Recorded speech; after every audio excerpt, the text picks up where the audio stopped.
हर लम्हा इबादत करते हैं सूफी संत, पार्लियामेंट में हैं तो सियासतदां, वतन परस्त, इंसान परस्त और हर हालत में मजलूमों के हक के सिपाही। बोया कह के बुलाते, मैं उनको बाबू कहता था। हमारे घर में उनको सब छोटे जितने थे सब उनको बाबू कहा करते थे। अबूया कहते थे। हम लोग हजरत कहते थे। जब हम भी मैच्योर हो गए तो हमने भी उन्हें हजरत ही कहना शुरू कर दिया। नाम तो मौलाना असद मदनी का रहेगा उनके काम से। ये काम उन्हें अपने वालिद मौलाना हुसैन अहमद मदनी से मिला। उनके वालिद अपने उस्ताद मौलाना महमूद हसन की तरह दो कौमी नजरिए के खिलाफ थे और जंग आजादी में उनका अहम किरदार था। ये शेखुल हिंद की विरासत थी जो मुंतकिल हुई शेखुल इस्लाम मौलाना हुसैन अहमद मदनी की तरफ, और फिर पूरी मुंतकिल हुई मौलाना असद मदनी रहमतुल्लाह अलैह की तरफ, कि उन्होंने भाईचारा, कौमी इत्तिहाद और जुल्म व जबर की मुखालफत, चाहे वो गैरों की तरफ से हो चाहे वो अपनों की तरफ से हो, ये स्पेशलिटी थी, खुसूसियत थी मौलाना असद मदनी की। Maulana Hussain Ahmed Madni may well have made the most influential and insignificant intervention in religious thought of any Islamic scholar of 20th century India. He laid out the Islamic sanction for Muslims to work and live with non-Muslims in a shared polity, and specifically to embrace the secular democracy of a state like India. गदर 1857 के बाद मुसलमानों में इस्लामी फिक्र और कौमी जोश जगाने के लिए दारुल उलूम देवबंद शुरू किया गया। यहाँ के तालिबे इल्म जितने इस्लाम परस्त हैं उतने ही वतन परस्त। मौलाना असद मदनी का सफर भी यहीं से शुरू हुआ, फिर उनकी जिंदगी खुद एक सफर बन गई। नॉर्मल दिन उनका जहाज में, कार में, ट्रेन में। हिंदुस्तान के अंदर भी और हिंदुस्तान के बाहर भी अक्सर वो सफर पे रहती। साल के 11 महीने तो सफर में उनके गुजरते थे। एक महीना जो रमजान का होता था, वो महीना पूरा सब चीज बंद कर देते थे और देवबंद में गुजारते थे, सारी रात इबादत करना। एक एक दिन में मुझको बचपन में याद है कि 8-8 जलसों में को खिताब करते थे। उनके सफर की वजह यही थी कि जमीयत का पैगाम हर जगह पहुंचाना है और जमीयत के लिए मदद जहां से हो सके हासिल करके लानी है। कहीं पैदल भी चलना पड़ जाए, कहीं जीप पे जाना पड़ जाए, कैसा भी रास्ता हो, कैसी भी तकलीफ हो, वो किसी भी तरीके से अल्लाह की मर्जी और उसकी रजा के लिए इस कौम की और इंसानियत की खिदमत में लगे रहना चाहते थे। उनका सफर होता था बेसहारा गरीबों के लिए, और हम सफर उनके बुजुर्गों की कायम करदा जमीयत उलमाए हिंद, जो मुल्क आजाद होने के बाद हिंदुस्तान की तामीर नौ में लगी हुई है। जमीयत उलमा तो गली कासिम जान में एक गिरे पड़े चंद एक मकान था, उसके अंदर थी जमीयत उलमा। जमीयत उलमा का जो दफ्तर है और जहाँ आज जगह है, ये ऐसी कीमती जगह है कि किसी दूसरी जमात के पास, मुस्लिम जमातों के पास तो ऐसी चीज है नहीं। और ये सब एक एक चीज उन्हीं के जमाने की है और उन्हीं की पैदा करता है। मैं उनकी जिंदगी का सबसे बड़ा पहलू तो मदारिस के साथ उनका ताल्लुक और राब्ता। हमारे पास 3000 से ज्यादा ऐसे मदारिस और मकातिब हैं, और मदारिस भी वो उन्होंने एक तहरीक चलाई थी, हर मदरसे के साथ एक प्राइमरी स्कूल होना चाहिए। जमीयत के मतलब हम समझते हैं कि बहुत सारी मतलब उसके एक्टिविटीज हैं। उनके मदरसों के खुलने की बात हो या और मदरसों को फैलाने की बात हो, जो मदरसों के साथ साथ आप मॉडर्न एजुकेशन भी दिया जाए। मॉडर्न एजुकेशन के साथ मदरसा को जोड़ने के लिए उनकी जो प्रयास था unparalleled in the history of Madrasa education at the moment in the country. वो मदरसा के बारे में उसको एक दिमाग था कि मदरसा के बच्चे सब कुछ करे, लेकिन देश को आगे बढ़ाने के लिए जो कदम उनको होना चाहिए पढ़ाई के मसले में, वो कदम के साथ वाकिफ रखे। नहीं, सबसे पहले मुसलमानों में आगे बढ़ के जमीयत उल उलमा ने फिरका परस्ती के खिलाफ काम किया और कौम परस्त लोगों का साथ दिया, और ये जो रिवायत थी, इस रिवायत को मौलाना असद मदनी ने बहुत खूबी के साथ निभाया। जमीयत उलमा जो चंद हजारों में थी फिर चंद लाखों में हुई, उसको मौलाना असद मदनी रहमतुल्लाह अलैह ने मिलियनों में पहुंचाया। जहां कहीं हम जाते थे तो लोग आके उनके हाथ चूमते थे। जिनका कोई मकसद नहीं होता है सिवाय इसके कि काम करना है अल्लाह को राजी करने के लिए, ऐसे लोग सारे मुल्क में नहीं सारी दुनिया में तैयार किए। मुल्क के मुश्तरक मामले में बिला इम्तियाज मजहब व फिरका मुश्तरका इक़दामात से ही समाज सही रुख पर आगे बढ़ सकता है।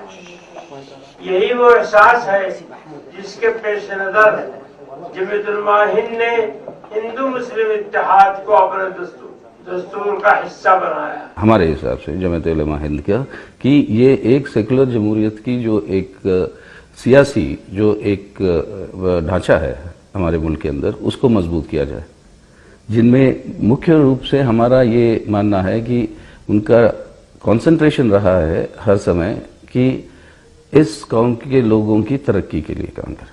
उनके हर काम का बेस इस्लाम होता था, और कोई भी आदमी जो सच्चा मुसलमान है वो कभी कम्युनल नहीं हो सकता। सच्चे मुसलमान की पहचान यही है कि वो सेकुलर होगा, इंसाफ परस्त होगा, सच बात कहेगा। इसी तरह जो उनकी आइडियोलॉजी थी उसके ऊपर वो कभी कंप्रोमाइज नहीं कर सकते थे, नेवर। ये मैं उनकी पुख्तगी की बात समझता हूं कि जिस डगर पर छोड़ा था उनके बड़ों ने, उससे जमीयत उलमा को दाएं बाएं नहीं होने दिया उन्होंने। जमीयत ने पहले भी बहुत से तामीरी काम किए, तालीम के क्षेत्र में एक मिसाल कायम की है। तामीरी कामों से सेवा होती है और अच्छी तालीम से अच्छे इंसान बनते हैं। हमें इस काम को आगे बढ़ाना है। गुजरात व कश्मीर के जलजले हों, आसाम का सैलाब या सुनामी का कहर, मदद पहुंचाने का रास्ता जमीयत बना ही लेती है। I remember, you see, even in the days of the Bengal famine, that was long back, you see. But the Jamiyat Ulema-e-Hind, you see, played some role in that Bengal famine. जो अभी tsunami लहर हुआ, इसमें भी बढ़ चढ़ के यह संगठन कोई जाति और बिरादरी का नहीं, देश को बेहतर बनाने का, सभी धर्मों का आदर, समान आदर। किसी भी किस्म की कुदरती हादसा हो, कहीं भी जहाँ पे इंसान मुसीबत में हो, तो हजरत की तवज्जो उस तरफ जाती थी और वो अपनी टीम को भेजते थे और खुद भी तशरीफ ले जाते थे। उस टेरेन में काम करना भी आसान नहीं है, तो वहाँ पर जाकर वॉलंटरली आपको काम करे, तो उसके लिए वो एक बिना एक डेडिकेशन कमिटमेंट की वो संभव नहीं है। मकानात तामीर करना और उनके इस तालीम और उनकी तमाम ज़रूरतों की तरफ जो है हजरत ने तवज्जो दिलाई।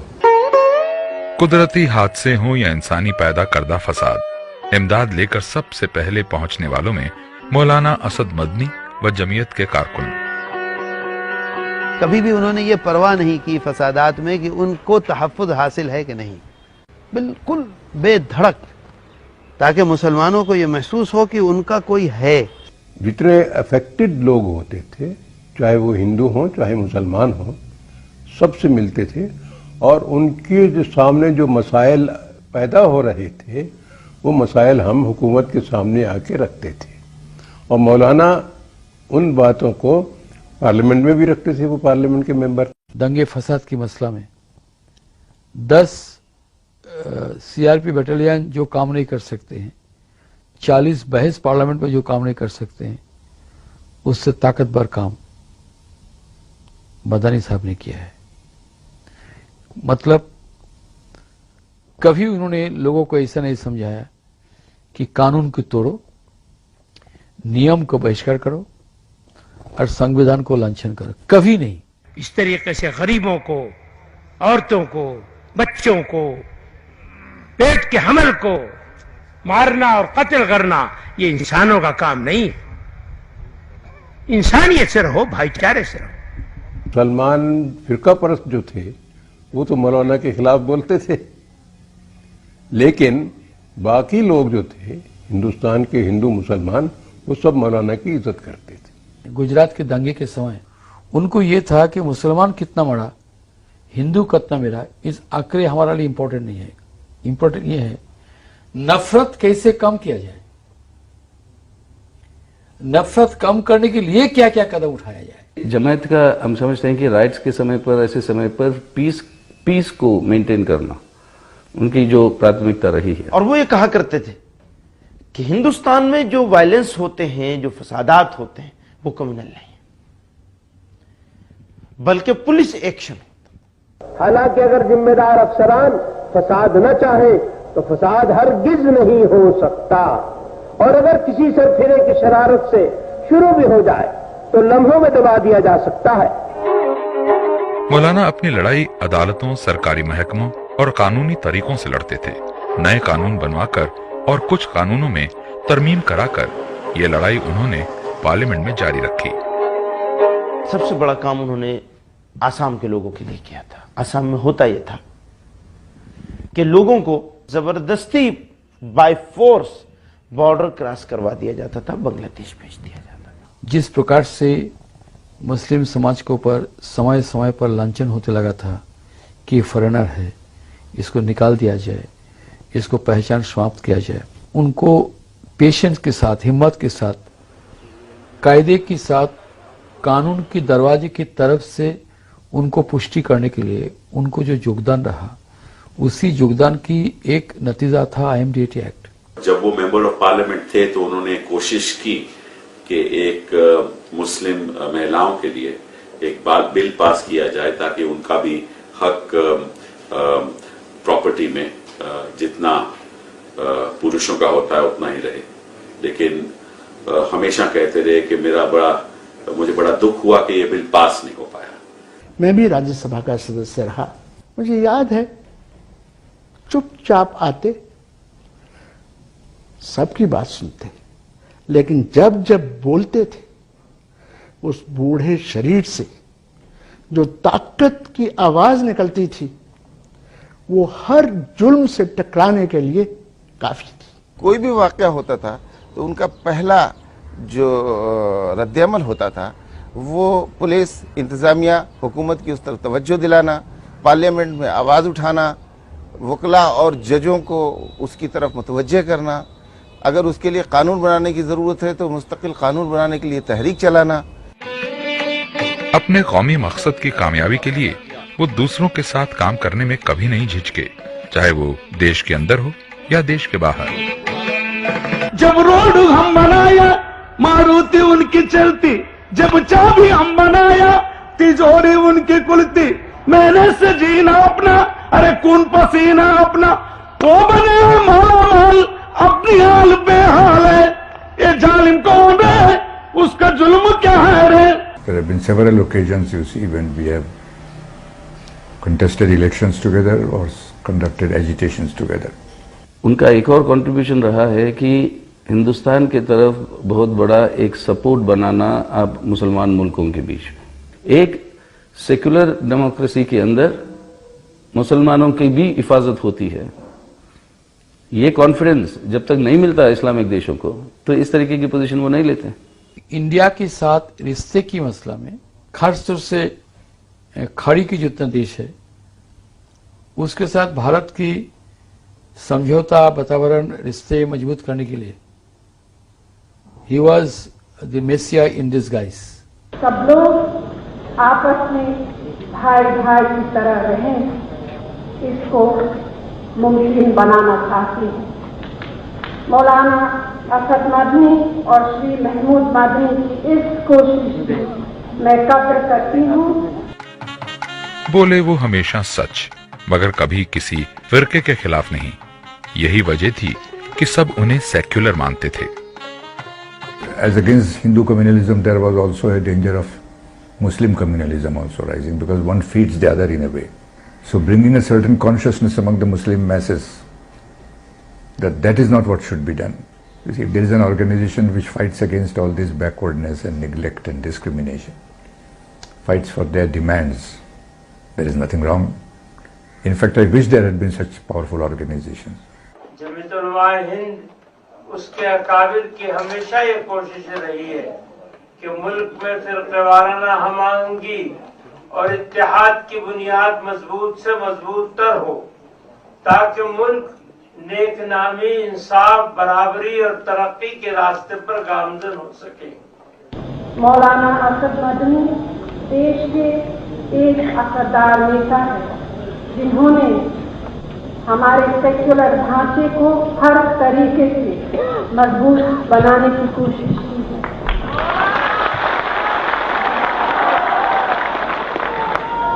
जैसे वाकया एक है बाबरी मस्जिद के इनादाम का, उनका स्टैंड ये था कि ये मामला हिंदू मुसलमान का नहीं है, ये इंसाफ का मामला है। वो टाइम हाई टाइम था मुस्लिम लीडर्स को अपनी लीडरी पेश करने का।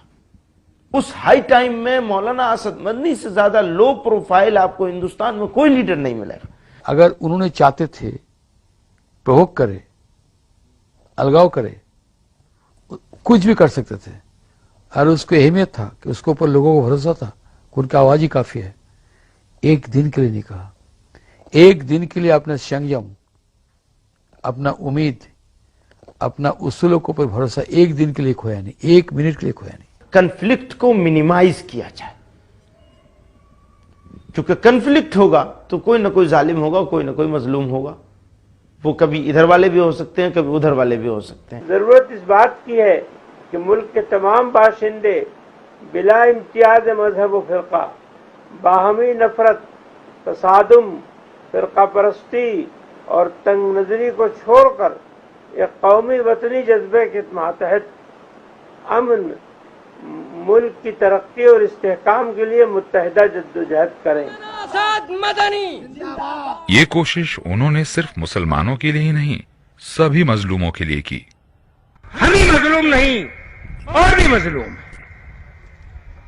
हमारा मजहब हमें यह हुक्म देता है कि मजलूमों की मदद करो और जालिमों की मुखालिफत करो। हम इसलिए मजलूमों को इकट्ठा करके उनके मदद की सूरतें निकालने के लिए कोशिश करना अपना दीनी हक समझते हैं, फर्ज समझते हैं। कि जहां आप कहेंगे हमारा दलित समाज आपके साथ रहेगा, इन्हीं शब्दों के साथ आप सबको धन्यवाद। असद मदनी जी और महमूद मदनी जी को विशेष विशेष मुबारकबाद देते हुए अपनी बात को अंत कर। हमारा जो बड़ा मदनी साहब जब आंध्र प्रदेश में आए गीत गाने को मैं गया था, बड़ा मदनी साहब ने बताया मैं ना वोट का गुलाम है, नोट का गुलाम है। मैं बोला मैं भी वैसा है, तो दोनों मिलके गीत गाएंगे। जागो रे जागो जागो दुनिया के गरीब एको उनकी हमदर्दी सिर्फ इंसानों के लिए नहीं, सभी जानदारों के लिए थी। बहुत फिक्र थी उनको कि लोग जानवरों पर जुल्म करते हैं। सड़क के किनारे से गुजरते हुए देखते थे कि इसके ऊपर वजन ज्यादा कर रखा है, तो उसके बारे में हमेशा टोकते थे, कहते थे भाई हमें इसके बारे में भी अवेयरनेस लानी चाहिए। अकेले ढोते थे इतने मसाइल का बोझ, घर वालों तक को कभी एहसास न होने दिया। जो वो पर्सनल लाइफ में थे वही पब्लिक लाइफ में थे। अच्छे रास्ते हो, खराब रास्ते हो, अच्छी गाड़ी हो, खराब गाड़ी हो, अच्छा इंतजाम हो, खराब इंतजाम हो, हर तरीके से अपना काम उसी तरीके से रखना। अपनी बात थोपते नहीं थे कभी, बल्कि उनकी कोशिश ये होती थी जिससे काम लेना है उन्हें उसकी फीलिंग्स को हट न होने दिया जाए। और ऐसा नहीं था कि वो ये महसूस करते हो कि भाई ये मेरे छोटे हैं, ये कोई बात कह रहे हैं तो इनकी कोई हैसियत नहीं, ऐसा नहीं। बात को सुनते थे और अगर हमारी बात मुनासिब होती थी तो अपनी राय को बदल भी देते थे। मसाइल कितने भी बड़े हों, मेहमानों से बढ़कर कुछ भी नहीं। हमको याद है कि उस जमाने में ट्रेनों में कोयले के इंजन लगते थे। दोपहर में वो आते थे तो बिल्कुल सियाह उनके कपड़े होते थे कोयले से, चेहरे पर बहुत गर्द गुबार के आसार होते थे, लेकिन फौरन वो घर में पहुंचकर मेहमानों की खबर लेते थे। उनके घर में जो चीज बनती थी, जो चीज मिलती थी, जो बर्तन थे, सब मेहमानों के नाम के थे, अपने नाम की कोई चीज नहीं थी।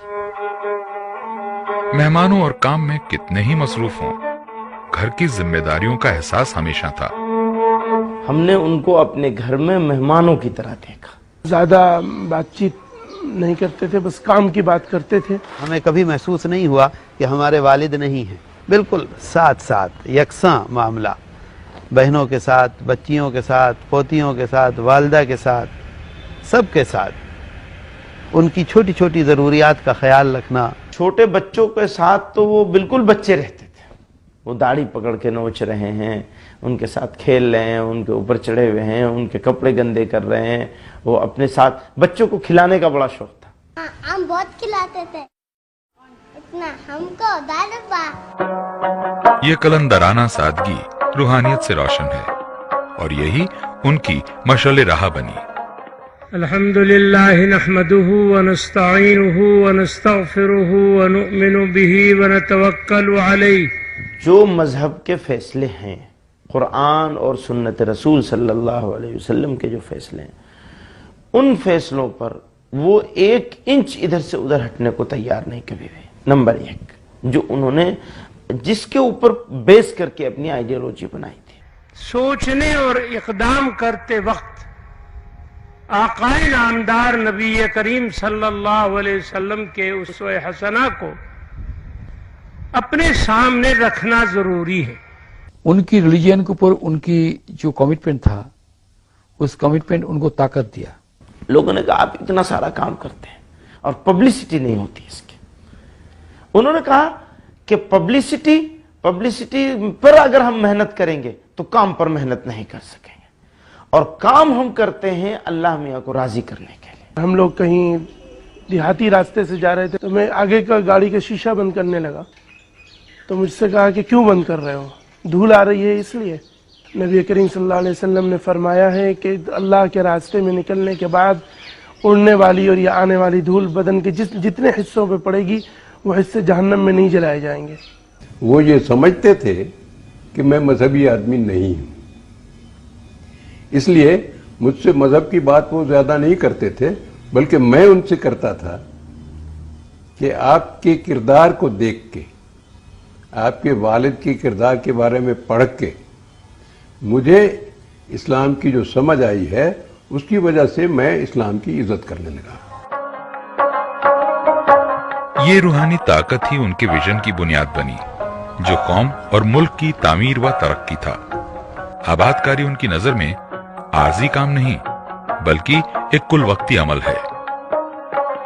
वो ऐसे शख्सियत थे जिनका एक विजन था कि मुसलमान कौम के भाइयों को किस तरीके से मेन स्ट्रीम में ले आए. यतीम बच्चों के लिए ऐसा इंतजाम किया जाए कि वो यतीम खाने में नहीं बल्कि घर में रहें, उनके अंदर से महरूमी के एहसास को निकाल देना. और फिर हम लोगों ने वहाँ रिलीफ कैंप लगाए और काम किया. चिल्ड्रन विलेज में उन्हीं का विजन था. उन्होंने एक निज़ाम कायम किया कि एक गैर सूदी बैंक बनाएंगे, उसका नाम रखा मुस्लिम फंड. अजी मैं कुछ कर्जा लेना आई हूँ. ऐसा यहाँ ब्याज नहीं लगता ना, फायदा है यहाँ बहुत. माँ सैयद असद मदनी ने देवबंद में इक़्तिसादी इदारा मुस्लिम फंड के नाम से कायम किया. इस इदारे का मकसद बिलासुदी निज़ाम को बर्पा करना है हिंदुस्तान के अंदर. आज माशाल्लाह उसके पास करोड़ों रुपया है और करोड़ों रुपया उसने तकसीम कर रखा है, और बिल्कुल उसी ढंग के ऊपर. ये इतनी बड़ी चीज है कि आज एक आदमी 1 लाख, 1.5 लाख, 2 लाख रुपया कर्ज ले लेता है. इस तरीके से तकरीबन हमने इस 44 साल के अरसे में 30 करोड़ रुपया बिला तफरीक मजहब व मिल्लत, हिंदू और मुसलमान, सिख सबको बांटा है. इसी के साथ साथ हमने लड़कियों का एक हाई स्कूल बना रखा है, और कोशिश हमारी ये रहती है कि इन बच्चियों को जो हमारे यहाँ पढ़ती हैं उनको साइंस की तरफ मुतवज्जे करें. उसी को बुनियाद बना करके आंखों का अस्पताल शुरू करा दिया, ITI खोल दिया. हमने उन ट्रेड्स का इंतखाब किया है जो ट्रेड्स समाज के और मुआशरे के निचले तबके के लिए ज्यादा कारआमद हो. तो हमने सबसे पहले इलेक्ट्रॉनिक्स मैकेनिक, इलेक्ट्रीशियन, फिटर और कंप्यूटर ट्रेड का इंतखाब किया. यूपी में आज की तारीख में प्राइवेट इदारों में सबसे वैल्यूक्यूब्ड इंस्टीट्यूट है मदनी टेक्निकल इंस्टीट्यूट देवबंद. जज्बाए कौमियत जो वालिद से मिला, उसे मौलाना ने एक नई शक्ल दी. यकीन है कि इस गुजरे कल को आने वाला कल भी आगे बढ़ाएगा. जो दायरा उनके वालिद ने छोड़ा था, अल्लाह ने उसकी उनसे हिफाजत करवाई, बल्कि उसको और उसमें बरकत हुई। वो मेरे वालिद भी थे और मेरे शेख भी थे। हजरत मदनी रहमतुल्लाह अलैह के नजदीक मुत्तहिदा कौमियत कोई वक्ती आर्जी मामला नहीं है और न ही सिर्फ हिंदुस्तान से ताल्लुक रखता है, बल्कि ये ऐसे तमाम मुल्कों में जहाँ मुख्तलिफ अकायद और नजरियात वाले के फिरके रहते हों, वहाँ मुत्तहिदा कौमियत की जरूरत मुसलसल और मुस्तकिल है। जमीयत ने आज़ादी से पहले भी मजलूमों की और कमजोरों की लड़ाई लड़ी है, आज़ादी के बाद भी लड़ती रही है और इंशाअल्लाह आइंदा भी लड़ती रहेगी। एक सेक्युलर जो जमहूरियत को मजबूत करना अपने मुल्क के अंदर, वो अपने आप में एक चैलेंज। तो इस तरीके के चैलेंजों को फेस करने के लिए अगर वो होते तो उनका बहुत बड़ा कंट्रीब्यूशन रहता, लेकिन अब जमात को मतलब ये रोल प्ले करना पड़ेगा। जिस मकाम पर वो लोग थे उस मकाम पर कोई पहुंच नहीं सकता, नेवर कभी। लेकिन उनकी जो विरासत हमको मिली है इल्मी और रूहानी, उस विरासत की अगर हम लोग हिफाजत करने में कामयाब हो जाए तो यही बहुत बड़ी बात होगी। अल्लाह ताला हमारी इन छोटी छोटी कोशिशों को अपने फजल और करम से तनावर दरख्त बनाए।